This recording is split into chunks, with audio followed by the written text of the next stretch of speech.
We have the story from Timcast.com. Bari Weiss criticizes Musk for suspending those reporting on private jet story. Pundits respond. Elon Musk himself responded to her, as Luke just mentioned, saying, "What would you do? What is your solution to real-time doxing?" The issue I take with this as we get into the story is journalists think they're above the rules. They think, well, someone already published the private information, therefore it's okay for me to do it now. I was talking to a prominent leftist, and they were actually saying these reporters were just reporting, they shouldn't have been banned. And I said, but it's private information, not public information. This person responded and said, it's already in the public. I said, okay. So if one of your enemies, one of your detractors posts your address, you don't mind if we, on our show, will just hold up your address because it's already public information, right? Of course not. Of course they don't want that. It's sophistry. They're coming up with excuses. So here's what happens. Bari Weiss says the old regime at Twitter governed by its own whims and biases, and it sure looks like the new regime has the same problem. I oppose it in both cases, and I think those journalists who are reporting on a story of public importance should be reinstated. A lot of people criticize Bari Weiss for this. Elon Musk came out with a legitimate question for her. What is your solution? He then said it's not rhetorical, legit. A bunch of leftists then started mocking him, saying he's his own worst enemy. I actually think this shows integrity. The fact that Elon was willing to give information to a journalist who's not completely on board with him shows he's going to be getting some, blowback from this because he's doing the right thing by giving out the information. But I don't think Bari Weiss is completely wrong. I will say, I think it was probably a bit fast to give a 7-day suspension instantly without warning. What should have happened is he probably should have deleted the tweets automatically and then issued a warning where they lock your account saying, you cannot link to this. You have been warned. We have deleted the tweet. There definitely needs to be some kind of procedure. There definitely needs to be some strict rules that people will understand and follow and know if they break or don't break. But before this show began, I posted an image of a famous character celebrating and being happy with the caption, journalists when people get their account suspended. And then that same person being miserable and very angry when other journalists get their account suspended. So there's a lot of hypocrisy, especially when it comes to the corporate media, because essentially they didn't care. They didn't give a damn. They celebrated and cheered on the censorship of everyone else. But now that they deal with it, now all suddenly they start to care about this issue here. So maybe some people are saying that this could be 4D chess of Elon Musk trying to get the corporate media to care about censorship, because they do now, as of course, it's important to note here, ABC, NBC, CBS News all ignored the Twitter files that expose the government working with big tech, censoring political speech. That's one of the biggest stories of our decade that deserves a lot more coverage. CNN only covered it once. So now they kind of have to cover it. And they kind of do care about the censorship, finally. I've heard a lot of people saying like, oh, look at this, Bari Weiss is turning on Elon or whatever. And I'm like, no, I actually agree with Bari to a certain degree that we are still... I got a phone call from a journalist. They were asking me about how Elon, he responds to certain accounts. And this journalist is like, it's a journalist I know and actually trust, by the way. I don't trust a lot, but someone who works for the Post. And they were just like, Elon responds to people like Ian Miles Chung and you. And I was like, whoa, me? I was like, no, you're mistaken. Like, I think he's tweeted at me like 2 or 3 times in, forever. Okay. One of them was about being Iron Man, like not a legitimate thing. These other people, he tweets at all the time. Like he follows them really, really closely. He's not following me. And they were like, oh.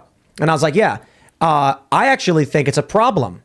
This is what I told them, that we are once again just living under the whims of a billionaire. That being said, Elon's done a whole lot of really, really good things. So if we've gone from corrupt, crooked billionaires and millionaires working with the FBI to an emotional billionaire who's acting on his whims, but outing and exposing government corruption, I will take it. And showing the hypocrisy of the corporate media. Keith Olbermann, who was banned, is literally using his dog's account right now in order to ban evade. And he's tweeting videos of him. You might have heard I got banned. So he's so addicted to the platform, he just can't get off of it. Sorry, I cut you off. No, you're fine. I just was going to say, I find it fascinating that, lost it. Well, you cut me off and I lost it. Sorry about that. Keith Olbermann's dogs. Here's the post. Look, Elon, if you want to rule with an iron fist, there's one thing you can do. People like this, just ban them. Just ban. Ben Collins, just ban him. Okay. Keith Olbermann, banned. Griffin, banned. Kathy Griffin. The reason is these people are hyper emotional extremists who post insane, inflamed rhetoric. Ben Shapiro, partisan, conservative, rather tempered. I think he put out a thread where he was like, I don't think these journalists should have been banned, despite the fact that I don't like them. Rupar is a bad journalist.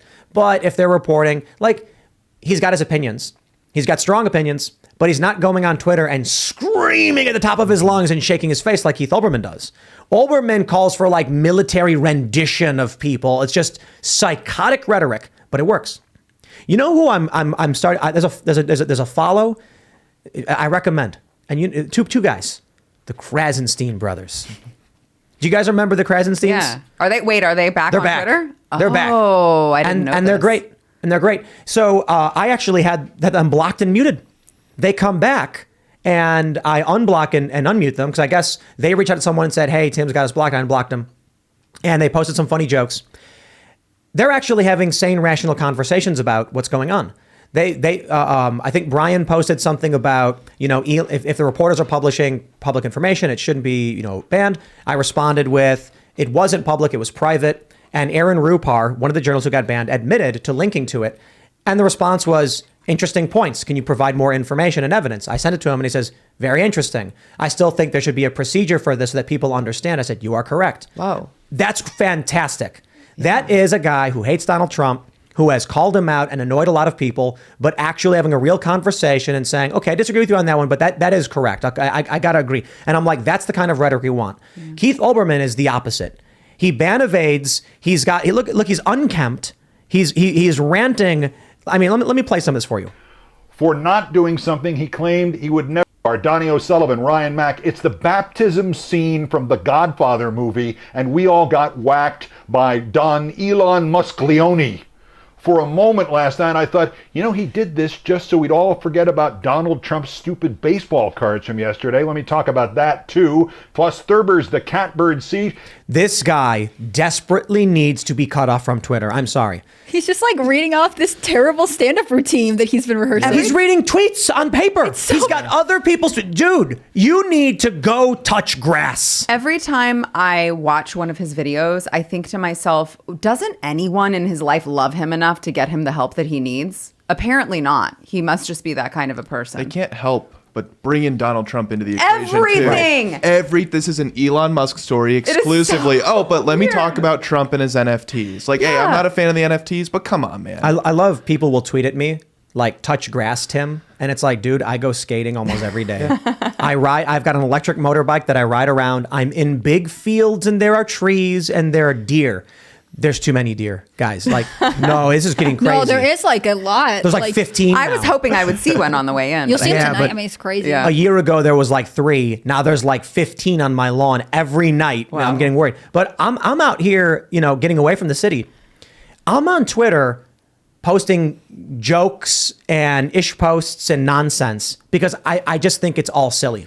These people live on Twitter and are frantic and ranting and calling for, I think it was Olbermann who called for a military rendition of Donald Trump. And it's like, dude, Elon, he said some time away from Twitter would do him good. Yes. Okay. Just IP ban him and just give him a week. A week for him to go outside and just stare at a rock or a tree and then come down. Talk to your neighbors, man. Yeah. I mean, I'm pretty sure he lives in New York City, and I'm pretty sure he might be like what's his name, Howard Stern, and kind of afraid of the outside world, the flu going around.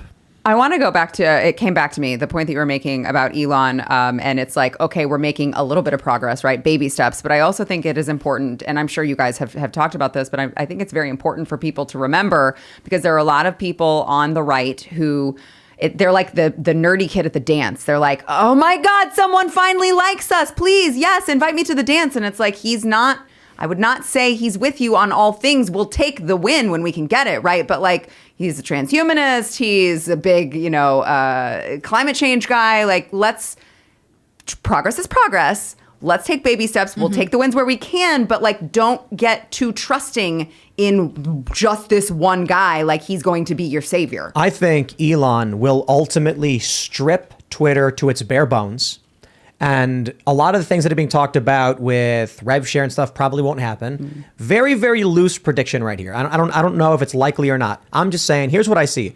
We got a report that he's seeking new investment for Twitter. So they just opened up at a $44 billion valuation, offering for investors to come in because he wants to offload that debt he has. That debt is going to bring in, I think, $1 billion per year in interest. He's got to get that down. Elon even tweeted, "Don't hold debt in a environment like this." Then he sold more Tesla shares. I think he sold was like 3 billion or 3 point something billion. Clearly, he's trying to get that debt down. But Twitter probably is not as expensive as people think it is to operate. It is a very rudimentary service when you think about it. It's hosting text. Granted, videos and photos. If you go back to the early days of Twitter, when you wanted to post a photo or video, you had to use a separate third-party service. This is like 10 years ago. And so if you went on Twitter and posted an image, it would then go to a different company that would automatically post. It was like you'd approve an app or something like that. But Twitter was just text. They expanded. They added all these features. It became very expensive. What I think is going to happen is Elon's got to secure investment and pay down this debt. He will probably be able to pay down the debt, but then he's got to get costs way down.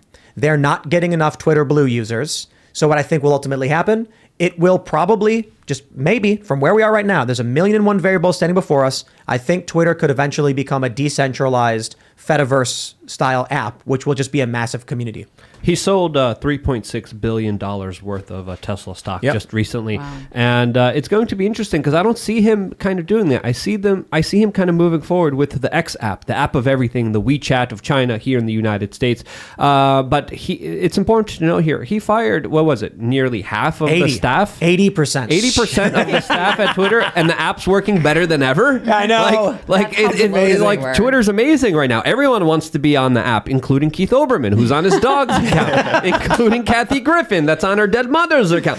This is the place to be where you have the conversations of literally Ye saying shalom. So when you have such craziness unfolding on this app, there's a lot of high hopes. I think he has a lot of high hopes to make it the app of everything, the next WeChat. I think that's pretty clear here. But it's the debt financing that has me thinking it may turn into something a bit different. Maybe it does become the X app, but it won't be this hyper-centralized monolith. It'll be some kind of decentralized app that has these plugins in it for doing certain things like payment processing. But the debt's massive. And the fact that, he said, in April, he's not going to sell anymore or something like that. And then he sold 3.6 billion. Yeah. He's got to find the cash. He's got to get rid of that $13 billion in debt. Apparently some big investors are interested, and I do hope they get involved, but the media attack is relentless. All of the reporting is like, why would anyone invest in a company that's burning advertisers and bleeding money? And it's just like, it's mostly not true, but they're trying to destroy Twitter. It's funny. As soon as they lost control, they tried setting fire to it. Yeah. Ain't that the truth? Yeah. If they can't have the narrative, nobody can. So in the end, if Elon can't pull it off, decentralized, federated social media app, and I think that may be better. I think back to Web 1.0, and it was so much better back then. But it was probably better because the only people who used it were, I don't know how you describe it, driven individuals in the know. When the internet was dominated only by those who sought out to use the internet and not by people who had to use the internet, it was wild. It was free. It was fun. There were weird websites. There were GIFs of Macho Man, dancing, and there was crazy music. And then once the internet became a utility for the average person, everything homogenized and solidified into basic programs. You got your news, you got your game app, you've got your banking app, and everything is apps. Everything's placed into a little box. No more Wild West, no more fun. A lot of people have talked about how can we get back to those days. Well, Elon Musk has lit that fire a little bit, bringing back free speech to a certain degree, and then, kicking out the narrative. But I don't know if we'll get back to that point, potentially through, federated networks and things like that. As an aside, too, I guess as we move on, apparently, I don't know if this is true. Look, if you heard this, that Twitter's banned linking to Mastodon directly now. I'm not. I can't clarify that. I haven't seen that myself personally. I don't believe them. Yeah. Like these leftists are like, you can't even link to Mastodon now. I'm like, yeah, you're lying about something. Do you guys ever get depressed thinking about the fact that, Elon has made some changes to Twitter, and that's great, but imagine what's lurking over at Facebook and YouTube and, all these other places where are we ever going to get to the bottom of that? No. I always think about what did they do? Like the people that were running Twitter before weren't dumb. They left a bunch of evidence, but I'm sure they scrambled to delete a lot of stuff. Yeah, this is just what we found. This is only what we found. So I can only imagine what. Yeah, and they had a year to do it. Yeah. That sucks. And this could be why these latest documents are coming from, things that happened under Elon. Right? Yeah. Because all the other stuff could be still kept hidden in secret. So, great point. I mean, if Elon said this was the coup de grace, I mean, seeing the FBI make direct requests for takedowns is huge. But is that it? Come on. Yeah, I don't have a lot of hope in Congress, but there are going to be some hearings from this. There should be huge national, Senate, and congressional hearings into all of this, and we should get everything that's happening behind the scenes.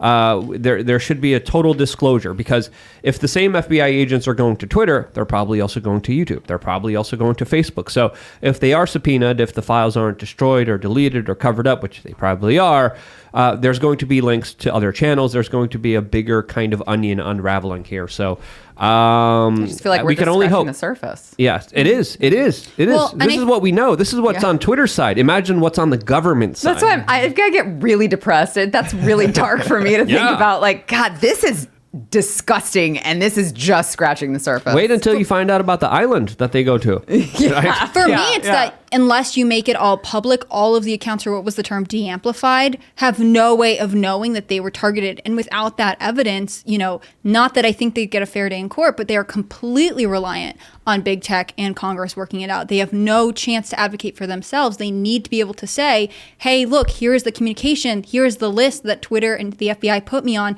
saying that my content should be limited. I mean, if we don't make this public to the people who were affected themselves, we're just stuck in the same wormhole, right? We're dependent on bigger representation to take care of these things, which it's almost impossible to ask them for, especially if you're thinking about seeking monetary damages or anything else, right? Yeah, and I know that Elon said that he was going to have some sort of a way for people to find out if they were being suppressed somehow, but I don't think that he clarified whether he meant whether they were suppressed currently, like in that moment, or go back in history and look to see if they had been suppressed at any moment in time. Right. I would love for him to clarify on that. I mean, I know he's got a lot of stuff going on, but I think this is something that should be given priority. I mean, I appreciate that this is something, that he wants to roll out systematically, and there's a timeline he wants to establish, but I bet there are a lot of people who, if given access to a database of this information, know they could find themselves on one of these lists and who would be willing or have the support to do something about it. Yeah.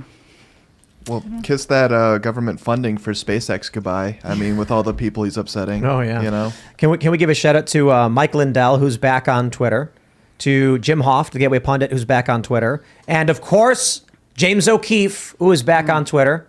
You know him, you love him. I'm glad to see that Elon Musk is banning the fake news and restoring the real news. And Robert Malone and Peter McCullough. That's right. Also back on the platform.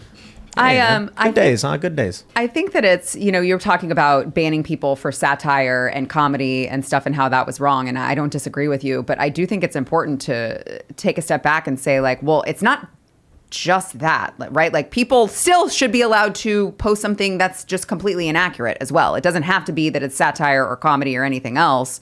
It's nice to see, especially James O'Keefe, man, he's been doing such great work lately. Absolutely.